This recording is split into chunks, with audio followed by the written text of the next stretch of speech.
ഇന്ന് നമ്മൾ സ്വാതന്ത്ര്യദിനം ആഘോഷിക്കുകയാണ്.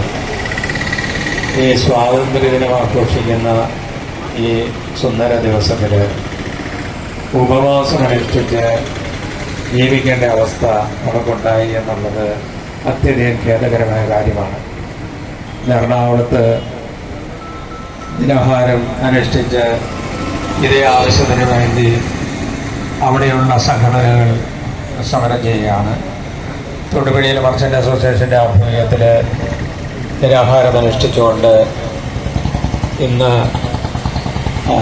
മുല്ലപ്പെരിയാർ ഡാം ഡീകമ്മീഷൻ ചെയ്യണം എന്ന ആവശ്യത്തിലേക്ക് നിരാഹാരം അനുഷ്ഠിക്കുകയാണ്.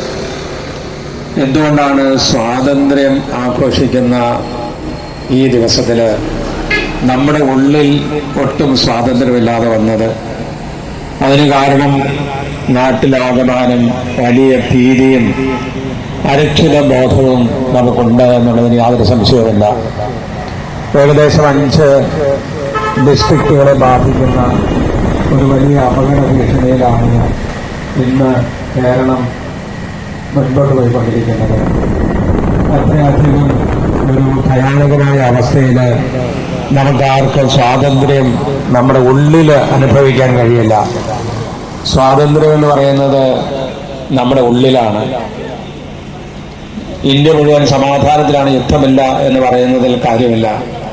നമ്മുടെ ഉള്ളിൽ സന്തോഷമുണ്ടോ, നമ്മുടെ ഉള്ളിൽ സമാധാനമുണ്ടോ, അതാണ് ഏറ്റവും പ്രധാനപ്പെട്ട കാര്യം. ഉള്ളിൽ വലിയൊരു ഭീതി നമുക്കെല്ലാവർക്കും നിറഞ്ഞു നിൽക്കുന്നു. പ്രത്യേകിച്ചും വയനാട് സംഭവത്തിൻ്റെ പശ്ചാത്തലത്തിൽ ചിന്തിക്കുമ്പോൾ നമ്മൾ കുറേ കൂടി ഭയപ്പെടുകയാണ്. വലിയൊരു ഭരണ പിഴവിൻ്റെ ഫലമായിട്ട് കേരളത്തിൽ സംഭവിച്ച ദുരവസ്ഥയാണ് ഇതെന്ന് നമുക്കറിയാം. ഏകദേശം 130 വർഷങ്ങളായി ഈ ഡാം ഇവിടെ സ്ഥിതി ചെയ്യാൻ തുടങ്ങിയിട്ട് 50 വർഷം മാത്രം കാലദൈർഘ്യം ഉണ്ടായിരുന്ന ഒരു ഡാം 130 വർഷത്തിലേക്ക് കടന്നിരിക്കുന്നു. സ്വാതന്ത്ര്യം ലഭിച്ച അവസരത്തിൽ ഭരണഘടന നിലവിൽ വന്ന സാഹചര്യത്തിൽ തന്നെ ഇത് റദ്ദ് ചെയ്യാനുള്ള, ഇതിൻ്റെ കരാർ റദ്ദ് ചെയ്യാനുള്ള എല്ലാ അവകാശവും നമുക്കുണ്ടായിരുന്നു. അന്ന് ഈ കരാർ റദ്ദ് ചെയ്യപ്പെട്ടില്ല എന്നുള്ളതാണ് ഏറ്റവും വലിയ ഒരു ഭരണ പിഴവ് സംഭവിച്ചത്. അതിനുശേഷം വീണ്ടും 1970 ഈ കരാർ പുതുക്കേണ്ട യാതൊരു കാര്യമില്ലായിരുന്നു. വീണ്ടും ഈ കരാർ പുതുക്കി എന്നുള്ളതാണ് രണ്ടാമത്തെ ഭരണപ്പിഴവ്. ഇനി വരാൻ പോകുന്ന ഏറ്റവും വലിയ ഭരണപ്പിഴവ് എന്ന് പറയുന്നത് ഇത് ഇനി ഡീകമ്മീഷൻ ചെയ്യപ്പെടുന്നില്ല എന്നുള്ളതാണ്. എത്രയും വേഗം ഇത് ഡീകമ്മീഷൻ ചെയ്യണമെന്ന ആവശ്യം ഉന്നയിച്ചുകൊണ്ടാണ് ഇന്ന് കേരളത്തിൽ പല ഭാഗങ്ങളിലും ഈ സ്വാതന്ത്ര്യ ദിനത്തിൽ തന്നെ സമരം ചെയ്തുകൊണ്ടിരിക്കുന്നത്. നമുക്ക് ആർട്ടിക്കിൾ 21 പ്രകാരം ലഭിക്കുന്ന ഏറ്റവും വലിയ സുരക്ഷിതത്വം ജീവനുള്ള സുരക്ഷിതത്വമാണ്. വെറുതെ ജീവിക്കാനുള്ള സുരക്ഷിതത്വമല്ല, അന്തസ്സായി ജീവിക്കാനുള്ള ഒരു സുരക്ഷിതത്വമാണ് 21ാമത്തെ ആർട്ടിക്കിളിലൂടെ നമുക്ക് ഭരണഘടന നൽകിയിരിക്കുന്നത്. എന്നാൽ ഇന്ന് നമുക്ക് ആ സുരക്ഷിത ബോധം നഷ്ടപ്പെട്ടിരിക്കുന്നു. ജീവൻ അപകടത്തിലാണ്, സ്വത്തുക്കൾ അപകടത്തിലാണ്. ഇത് നമുക്ക് വളരെ വ്യക്തമായിട്ട് മനസ്സിലായത് വയനാട് ദുരന്തത്തിലൂടെയാണ്. ഇങ്ങനെയുള്ള ദുരന്തങ്ങൾ ഈ നാട്ടിലുണ്ടാകാതിരിക്കാൻ ഏറ്റവും അധികം ശ്രമിക്കേണ്ടത് സംസ്ഥാന ഗവൺമെൻറ്റും അതുപോലെ തന്നെ ദേശീയ ഗവൺമെൻറ്റും അതുപോലെ ഭരണ സംവിധാനങ്ങളും കോടതികളും എല്ലാമാണ് ഇടപെട്ട് ഈ പ്രശ്നത്തിന് പരിഹാരം ഉണ്ടാക്കേണ്ടത്. എങ്കിലും കേരളത്തിൽ ഇതിനോട് ഒരു അനാസ്ഥ പുലർത്തുന്നുണ്ടോ എന്നുള്ളത് നമ്മൾ തീർച്ചയായിട്ടും സംശയിക്കണം. നമ്മുടെ സ്വാതന്ത്ര്യ ദിനത്തിൽ പോലും സന്തോഷത്തോടെ അഭിമാനത്തോടെ ജീവിക്കാൻ നമുക്ക് സാധിക്കുന്നില്ല എന്ന് പറയുമ്പോൾ നമ്മൾ തികച്ചും അടിമത്തത്തിൽ തന്നെയാണ്. വലിയ ഒരു ഭീതി നമ്മെ എല്ലാവരെയും പിടികൂടിയിരിക്കുകയാണ്.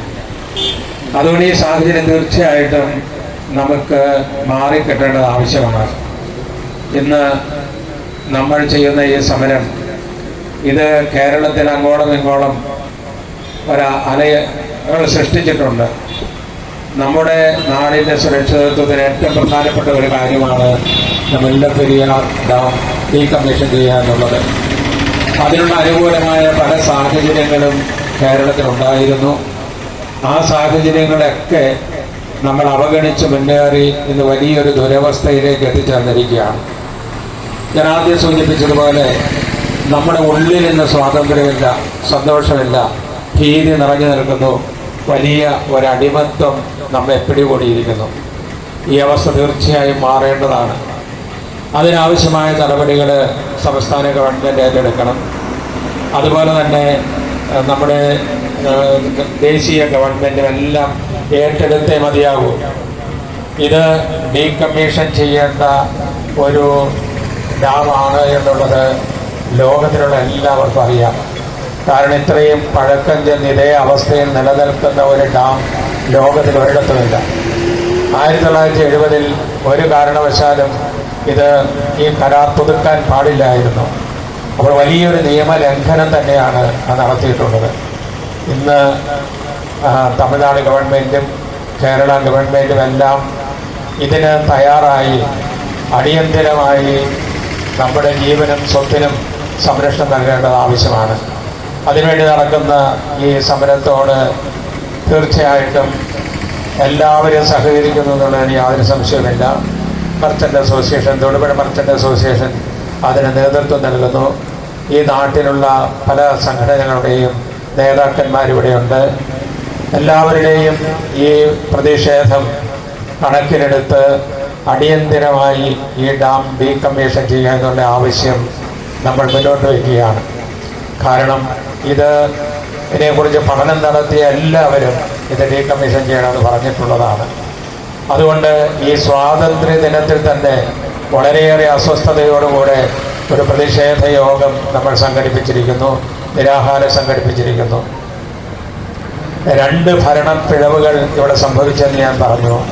ഒന്ന്, സ്വാതന്ത്ര്യം ലഭിച്ച ശേഷം ഭരണഘടന നിലവിൽ വന്നപ്പോൾ ഈ കരാർ റദ്ദ് ചെയ്യാമായിരുന്നു. രണ്ടാമത് വീണ്ടും ഇത് പുതുക്കി കൊടുത്തു. അന്നും ഇത് പുതുക്കേണ്ട യാതൊരു കാര്യവുമില്ലായിരുന്നു.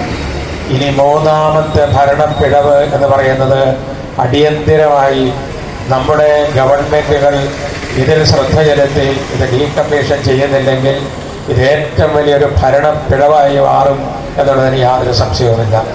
അതുകൊണ്ട് എല്ലാവരുടെയും ശ്രദ്ധ ഈ കാര്യത്തിലുണ്ടാകണം എന്ന് അറിയിച്ചുകൊണ്ടും ഞാൻ അവസാനിപ്പിക്കുന്നു.